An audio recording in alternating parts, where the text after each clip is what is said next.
नमस्कार, स्वागत है आप सभी का देवभूमि समाचार में और मैं हूं आप सभी के साथ मानसी झा।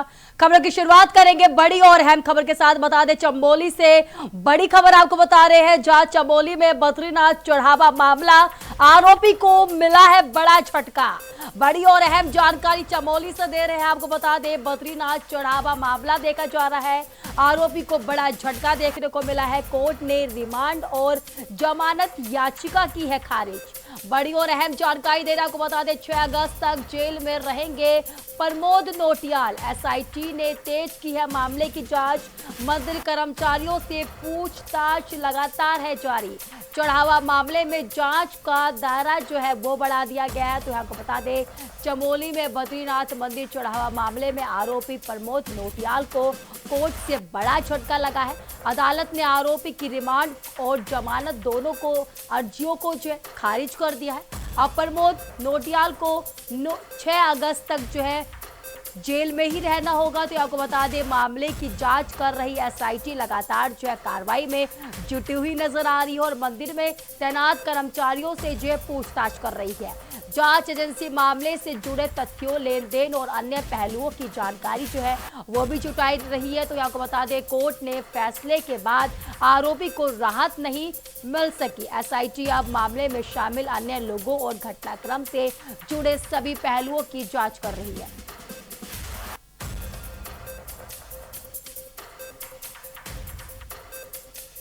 वही इस खबर विस्तार से जानकारी देने के लिए देहरादून से हमारे संवाददाता अभय कैंतुरा जुड़ चुके हैं। अभय, क्या कुछ अहम जानकारी आ रही है इस पे? हेलो अभय, आपको मेरी आवाज आ रही है? जी जी। अभय, ये जो खबर सामने जो आ रही है एसआईटी वाली, जो चढ़ावा चोरी को लेकर लगातार जो घमासान देखने को मिल रहा था, तो इसमें क्या कुछ अहम जानकारी है? कोर्ट ने रिमांड और जमानत याचिका जो है खारिज कर दी है। बड़ी खबर इसलिए कही जा सकती है क्योंकि बद्रीनाथ धाम में जो चंदा चढ़ावे के मामला का जो यहाँ पर चल रहा था, जिस पर आरोपी प्रमोद कुमार को पुलिस की तरफ से गिरफ्तार यहाँ पर किया गया था और उनसे पूछताछ के लिए जो पुलिस रिमांड यहाँ पर मांगी गई थी वो अभी चल रही थी और आरोपी की तरफ से इसी रिमांड को खत्म करने के लिए अपने लिए इन चीजों की राहत पाने के लिए एक कोर्ट में इसके एक और यहाँ पर याचिका दाखिल की गई थी, उसे कोर्ट की तरफ से खारिज कर दिया गया। यानी आरोपी जब तक पूरी सच्चाई पुलिस के सामने नहीं रखता है, पुलिस की जांच जब तक पूरी नहीं होती है, तब तक उसे किसी भी प्रकार से यहाँ पर राहत नहीं मिल पाएगी।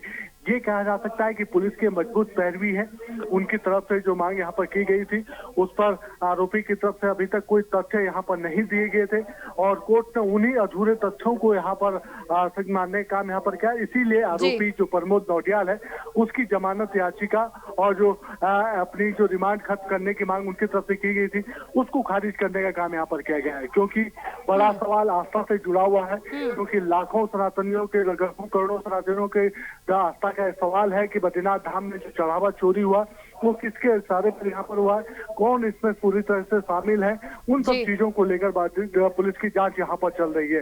इसके अलावा जो दूसरी जांच है उन जांच में भी प्रमोद नौटियाल की जो भूमिका है, जो आरोपी है, वो कई रूप में यहाँ पर संदिग्ध यहाँ पर देखी गई है। इसलिए कोर्ट की तरफ से कहा गया है कि ऐसी कोई याचिका अभी आरोपी की तरफ से ना तो जो दाखिल की गई उसे ना तो स्वीकार किया जा सकता है और ना ये न्यायपूर्ण यहाँ पर कहा जा सकता है। इसीलिए उनकी याचिकाएं समाप्त की गई है। अब पुलिस की जो रिमांड है उस रिमांड में पुलिस की तरफ से आरोपी से पूछने का काम यहाँ पर किया जाएगा कि जो उनकी तरफ से जो चढ़ावा चोरी वहां पर किया जा रहा था वो किसके इशारे पर हो रहा था, कौन कौन लोग उनके साथ इस समय शामिल वहां पर थे, ताकि उन सभी की पूरी सच्चाई यहाँ पर आ सके, जो दोषी है उनके खिलाफ कड़ी कार्रवाई यहाँ पर हो सके। जी। अबे, ये भी कहा जा रहा है कि 6 अगस्त तक जो है जेल में रहेंगे प्रमोद नौटियाल। बिल्कुल, ये कह सकते हैं कि जब तक पूरी जांच प्रक्रिया यहाँ पर संपन्न नहीं हो जाती, जब तक पुलिस की तरफ से पूरे तथ्यों को जुटाने का काम यहाँ पर नहीं किया जाता है, जब तक आरोपी की रिमांड ये पूरी नहीं होती है, तब तक ये कहा जा सकता है कि जांच प्रक्रिया बाधित न हो। इसलिए तब तक आरोपी को जेल में रखने पुलिस की तरफ से दिए गए अच्छा पालन होगा और ये सकता है। चलिए, बहुत बहुत धन्यवाद अभय हमारे साथ जुड़ने के लिए, विस्तार से जानकारी देने के लिए।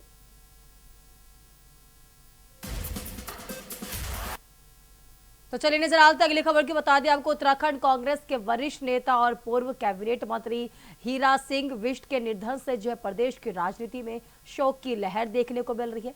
उनके निधन की खबर के बाद से जो है देहरादून स्थित आवास पर कांग्रेस कार्यकर्ताओं, समर्थकों और उनके जो है जितने भी उनके जो है लोग थे, भारी भीड़ उमड़ पड़ी। सभी ने अपने प्रिय नेता को नम आंखों से जो है अंतिम श्रद्धांजलि अर्पित कर इस दौरान उत्तराखंड सरकार के कैबिनेट मंत्री गणेश जोशी भी उनके आवास पहुंचे। उन्होंने हीरा सिंह बिष्ट के पार्थिव शरीर पर पुष्प अर्पित कर जो है श्रद्धांजलि दी और शोक परिवार के प्रति जो है संवेदना व्यक्त की। आपको बता दें, गणेश जोशी ने कहा कि हीरा सिंह एक सरल और जनसेवा के प्रति जो है समर्पित नेता थे। उन्होंने हमेशा जनता के हितों को सर्वोच्च प्राथमिकता दी है और सार्वजनिक जीवन में अपनी अलग पहचान बनाई है। उन्होंने कहा कि हीरा सिंह का निधन जो है उत्तराखंड की राजनीति के लिए जो है एक बहुत ही बड़ी शोक की बात है। हीरा सिंह बिष्ट जी को मैं व्यक्तिगत रूप से जानता हूँ। मुझे याद है जब हम डीवी इंटर कॉलेज में पढ़ते थे, हम निक्कर पहना करते थे और आप डीवी पीजी के प्रेसिडेंट हुआ करते थे। तब से मेरा आपसे परिचय है और बहुत लंबा राजनीतिक जीवन आपका रहा। आप यहाँ कैबिनेट मंत्री भी रहे, एमएलए भी रहे और उनकी एक खूबी ये थी कि चाहे दूसरी की पार्टी के लोग भी उनके पास आते थे। वरिजलाल अगली खबर की बता दें, हरिद्वार से खबर सामने आ रही है जहां स्कूली छात्रों की सुरक्षा को लेकर के परिवहन विभाग ने स्कूल बसों और अन्य वाहनों के खिलाफ जो है विशेष चेकिंग अभियान शुरू कर दी है। जिलाधिकारी के निर्देश पर जो है प्रवर्तन शाखा पिछले 3 दिनों से शहर और आसपास के क्षेत्रों में स्कूल वाहनों की जांच कर रही है। अभियान के दौरान जो है अब तक 150 से अधिक वाहनों की जांच की जा चुकी है, जबकि नियमों का उल्लंघन करने वाले 70 से ज्यादा वाहनों के चालान किए जा चुके हैं। आपको बता दें, ARTO प्रवर्तन नेहा झा ने बताया कि सुप्रीम कोर्ट के गाइडलाइंस के अनुसार बसों में जो है fast and walk CCTV camera और भैया को बता दें तमाम तरीके की सुविधाएं जो है छात्रों के निर्धारित संख्या समेत कई मानकों की जांच की जा रही है। लापरवाही बरतने वाले स्कूलों को जो है नोटिस भी भेजने के लिए लगातार जो है तैयारी में है। निर्देशानुसार पूरे जनपद में जो जितने भी स्कूली वाहन हैं और या फिर अन्य वाहन जो बच्चों को लाने ले जाने में प्रयोग किए जा रहे हैं, उनके लिए परिवहन विभाग द्वारा पिछले 3 दिनों से लगातार प्रवर्तन कार्यवाही की जा रही है। इसके अंतर्गत हमने 150 से अधिक वाहनों के चालान किए हैं और 300 से अधिक वाहनों को चेक भी किया गया है। इसमें जो सुप्रीम कोर्ट की गाइडलाइंस है कि जो भी वाहन बच्चों को लेके जाते हैं उसके अंतर्गत वाहन में फर्स्ट एड बॉक्स होना चाहिए, CCTV कैमरा होना चाहिए, महिला अटेंडेंट होनी चाहिए, ओवरलोडिंग नहीं होनी चाहिए और जो भी व्हीकल्स होते हैं उनमें आयरन रॉड होनी चाहिए, तो जाली लगी होनी चाहिए। इन सभी चीज़ों को देखा गया है और नहीं पाए जाने पर उनके खिलाफ कार्रवाई की गई है। वरिजलाल अगली खबर की बता दें आपको, कारगिल विजय दिवस के अवसर पर हरिद्वार जिला मुख्यालय में शहीदों की वीरता और बलिदान को नमन करते हुए श्रद्धांजलि कार्यक्रम जो है आयोजित किया गया। जिलाधिकारी मयूर दीक्षित ने जो है कारगिल युद्ध के वीर शहीदों को श्रद्धांजलि अर्पित करते हुए कहा कि देश की रक्षा के लिए दिया गया उनका जो है सर्वोच्च बलिदान हमेशा देशवासियों को प्रेरित करता रहेगा।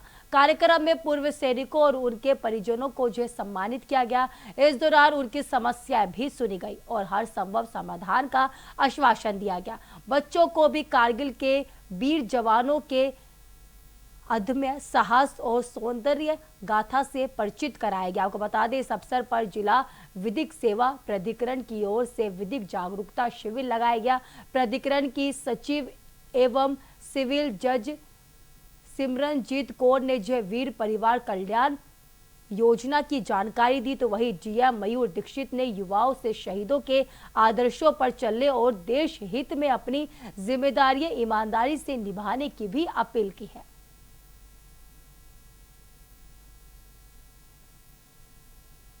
आज 26 जुलाई को पूरे प्रदेश में, पूरे देश में कारगिल विजय दिवस मनाया जा रहा है। हरिद्वार जनपद में भी जनपद मुख्यालय पे इसका आयोजन किया जा रहा है, जिसमें कि कारगिल शहीदों को यहाँ पर श्रद्धांजलि दी जा रही है और उनके द्वारा जो सर्वोच्च बलिदान दिया गया है उसके लिए उनको याद किया जा रहा है। साथ ही जो हमारे पूर्व सैनिक हैं या उनके जो परिवारजन हैं उनको भी यहाँ पर बुलाया गया है, उनका भी सम्मान किया गया है। उनकी अगर कोई परेशानियाँ हैं, कोई समस्या है तो उसको भी अभी सुना जाएगा और साथ ही जो बच्चा हैं उनको भी, जो हमारे कारगिल शहीद हैं उनके बारे में जानकारी दी जाएगी कि उन्होंने किस तरीके से भारत माता को उनकी सुरक्षा के लिए अपना सर्वोच्च बलिदान दिया है और उन्हीं की प्रेरणा से देखिए, सबसे पहले तो जो हमारा ऑपरेशन विजय है ये अस्मरणीय है, इसको कोई भुला नहीं सकता। आज के दिन 26 जुलाई ये उन्हीं जो हमारे जिनकी स्टोरीज टोल्ड या अनटोल्ड स्टोरीज हमारे मार्टियर्स हमारे शहीदों की रही हैं, उन्हीं को श्रद्धांजलि अर्पित करने के लिए ये दिवस मनाया जाता है। और आज हम लोग यहाँ पर जो हमारा कलेक्ट्रेट भवन है वहाँ इसलिए एकत्रित हुए क्योंकि यहाँ पर बहुत ही हर्षोल्लास के साथ उनको श्रद्धांजलि दी जाती है, उनका नमन किया जाता है, याद किया जाता है। और साथ ही साथ हमारे नालसा की एक वीर परिवार कल्याण योजना है जिसके बारे में जितने भी यहाँ पर आज हमारे डिफेंस फोर्सेस से लोग आए हैं उनको ये जान के रख देना मेरे लिए बहुत ज़रूरी था। तो इस वजह से मेरे द्वारा भी इसमें प्रतिभाग किया गया है। और आज हम लोगों ने जो हमारी वीर परिवार कल्याण योजना 2025 है, जो कि वीर शहीदों के परिवारों को हम क्या विधिक सहायता प्रदान कर सकते हैं या जितने भी लोग डिफेंस फोर्सेस में हैं उन्हें हम किस प्रकार से विधिक सहायताएँ प्रदान करते हैं, उसके बारे में चर्चा हमारी तरफ से की जाएगी। वरिजलाल अगली खबर की बता दें आपको, देहरादून में टीवी और फिल्मों में अपनी पहचान बना चुके सिनी अभिनेता अमन वर्मा जो है आयोजित होने वाले थिएटर शो किस्मत प्लेस को लेकर के जो है जानकारी साझा की है। अमन वर्मा ने कहा कि देहरादून समेत पूरे उत्तराखंड का मौसम जो है पहाड़ों की वादियां और प्राकृतिक सुंदरता फिल्मी कलाकारों को अपनी ओर आकर्षित करती है। अभिनेता अमन वर्मा से खास बातचीत की हमारे संवाददाता अभय कैंतुरा ने, देखी रिपोर्ट।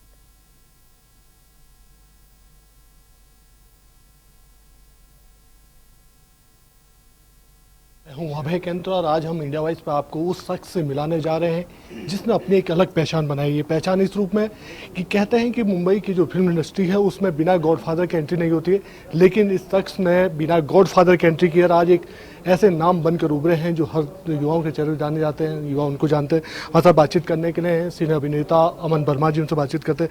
सर, आप उत्तराखंड आए, सबसे पहले आपका स्वागत। किस रूप में देखते हैं और क्या कुछ कहेंगे? सर पहले तो आप उत्तराखंड के बारे में, आप यहाँ आए तो क्या कुछ देखा आपने, किस तरह से? भाई शहर बहुत खूबसूरत है, लोग बहुत ही बढ़िया हैं, मौसम इतना हसीन है, पल में बारिश हो जाती है, पल में सूरज आ जाता है। बॉम्बे के रहने वाले हैं, बारिश वहाँ भी होती है, लेकिन यहाँ जो पानी बरसता है उसका मज़ा ही कुछ और है। अच्छा लगा। The temperature is very nice.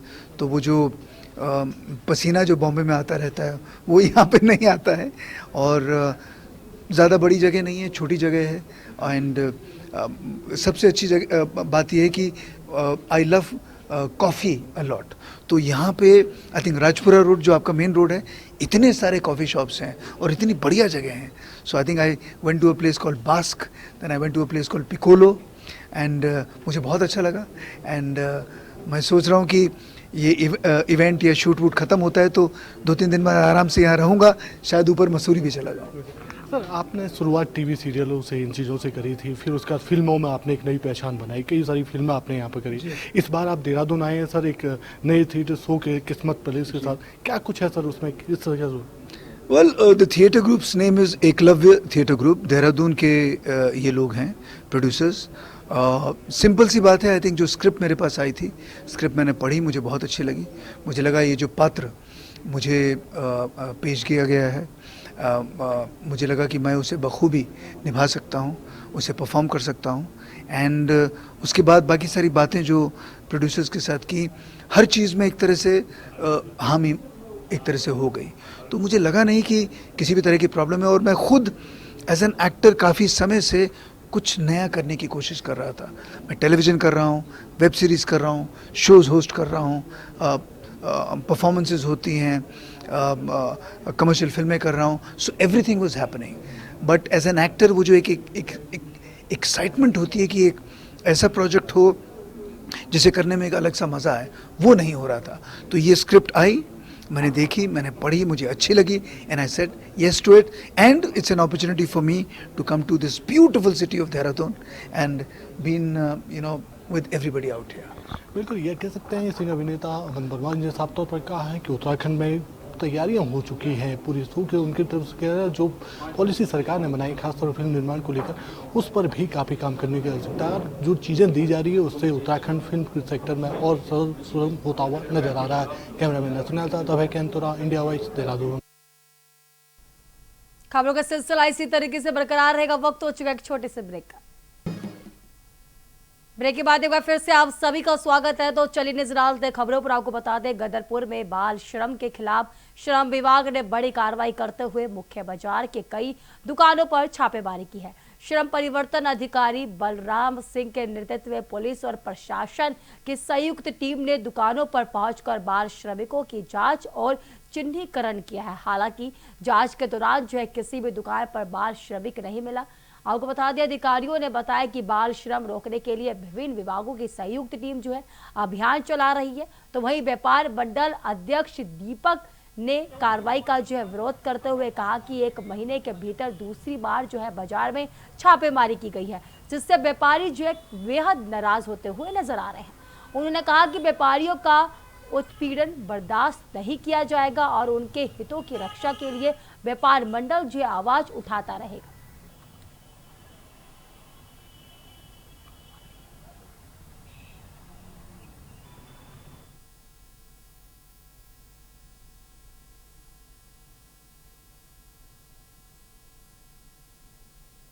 वहीं नजर डालते अगली खबर की बता दें आपको, पेपर लीक और भ्रष्टाचार के मुद्दों को लेकर के कांग्रेस ने रुड़की के लडोरा में विरोध प्रदर्शन किया। तो आपको बता दें, मंगलोर से लेकर के डॉक्टर भीमराव अंबेडकर की प्रतिमा तक सैकड़ों कांग्रेस कार्यकर्ताओं ने कैंडल मार्च निकालकर सरकार के खिलाफ जमकर नारेबाजी की है। प्रदर्शनकारियों ने लगातार सामने आ रहे पेपर लीक मामलों को लेकर के केंद्र और प्रदेश सरकार पर जमकर निशाना साधा है। कांग्रेस नेताओं ने आरोप लगाया कि सरकार की कथित लापरवाही के कारण युवाओं का भविष्य प्रभावित हो रहा है। कांग्रेस नेता जितेंद्र पवार ने कहा कि उत्तराखंड में लगातार पेपर लीक की घटनाएं सामने आ रही है और इससे प्रदेश के युवा हताश और परेशान हैं। उन्होंने आरोप लगाया कि पेपर लीक करने वालों को राजनीतिक संरक्षण मिल रहा है। कांग्रेस ने मांग की है कि पेपर लीक मांगों की सटीक जांच और दोषियों के खिलाफ सख्त कार्रवाई की जाए, ताकि युवाओं का भरोसा बना रहे।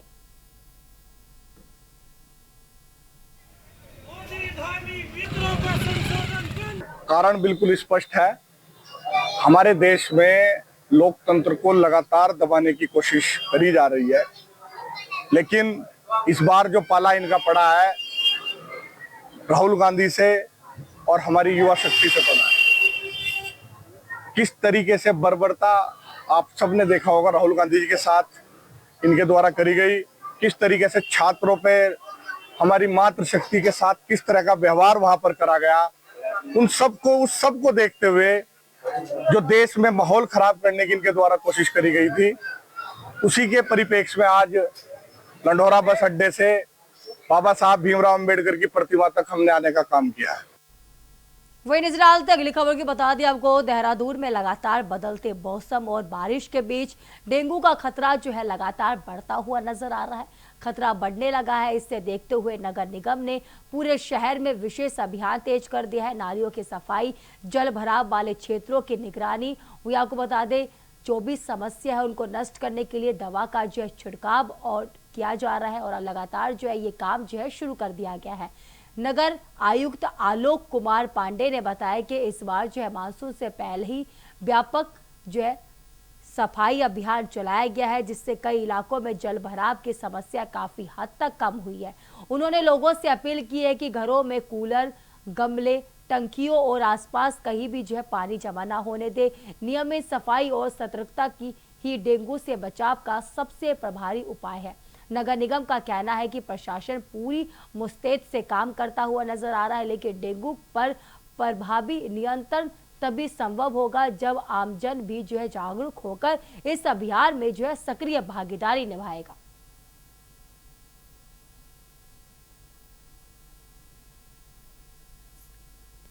देखिए, देहरादून का जो मौसम है थोड़ा सा अनप्रेडिक्टेबल है और इस तरह के मौसम में जैसे रोज़ बारिश भी होती है, धूप भी होती है और डेंगू चूँकि स्वच्छ जल में ही, साफ जल में पैदा होता है मच्छर, तो समस्या ये रहती है। लेकिन हम लोग कोशिश कर रहे हैं और मानसून से पहले से जो जितनी भी हमारी नालियाँ हैं, नदियाँ हैं, सफाई का काम हुआ। रिस्पना में इस बार काफ़ी काम हुआ है, बिंदाल में हुआ है और जल भराव की जो आम स्थिति होती थी कम हुई है। लेकिन चूँकि सड़कों में गड्ढे हैं, जगह जगह हैं, कूलरों की स्थिति है, तो हम लोग अभियान चला रहे हैं जगह जगह पे और लार्विसाइड का छिड़काव भी करा रहे हैं। उन्होंने काफ़ी टैंकर भी लगाए हुए हैं। उनका यही काम होता है कि नालियों के किनारे दवा का छिड़काव कराना। तो कोशिश करते हैं कि आम जनता के साथ मिलके और सबके सहयोग से ही मिलके डेंगू का लार्वा ख़त्म हो सकता है। तो सबको जागरूक होना पड़ेगा, अपने घरों की, अपने कूलर की, अपने गमलों की, पौधों की, और जहाँ भी पानी लगता है, प्लस जो हमारे नगर निगम के कर्मचारी हैं, सब मिल के काम करेंगे तो निश्चित तौर पर डेंगू से बचाव हो सकता है। वही नजर डालते अगली खबर की बता दें आपको, देहरादून में सहस्त्र धारा क्षेत्र में नदी में डूबे एक युवक को एसडीआरएफ की टीम ने जो है बड़ी तीव्रता कार्रवाई करते हुए सुरक्षित बाहर निकाल करके जो है अस्पताल पहुंचाया है। डायल 112 के माध्यम से युवक के नदी में डूबने की सूचना मिली, जिसके बाद जो है सहस्त्र धारा एसडीआरएफ फोर्स से जो है रेस्क्यू टीम तत्काल मौके पर पहुंची। टीम ने स्थानीय लोगों के सहयोग से नदी में सर्च और रेस्क्यू अभियान चलाया। अभियान के दौरान जो है हरियाणा निवासी अंशु पुत्र रामपाल को जो है अवस्था में जो है मूंछित अवस्था में जो है बाहर निकाला गया। तो आपको बता दें एसडीआरएफ टीम ने जो है युवक को जिला पुलिस के हवाले जो है वो सौंप दिया है, जिसके बाद पुलिस ने उसे जो उपचार के लिए नजदीकी अस्पताल भेजा है। समय पर हुई इस कार्रवाई से युवक की जान जो है बच चुकी है और आपको बता दें मदद मिली है।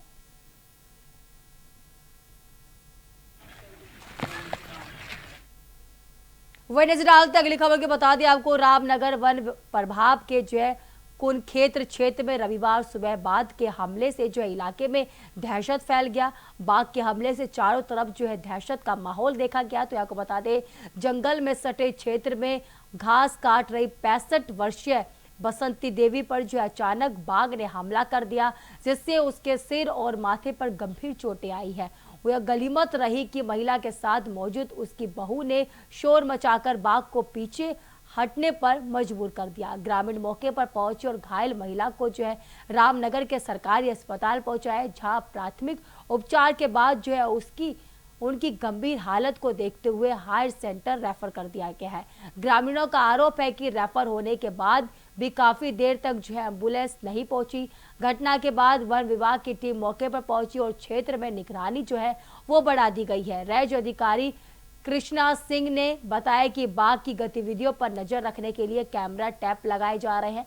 आबादी के पास हुए इस हमले की ग्रामीण में जो पूरी तरीके से भय का माहौल देखा जा रहा है।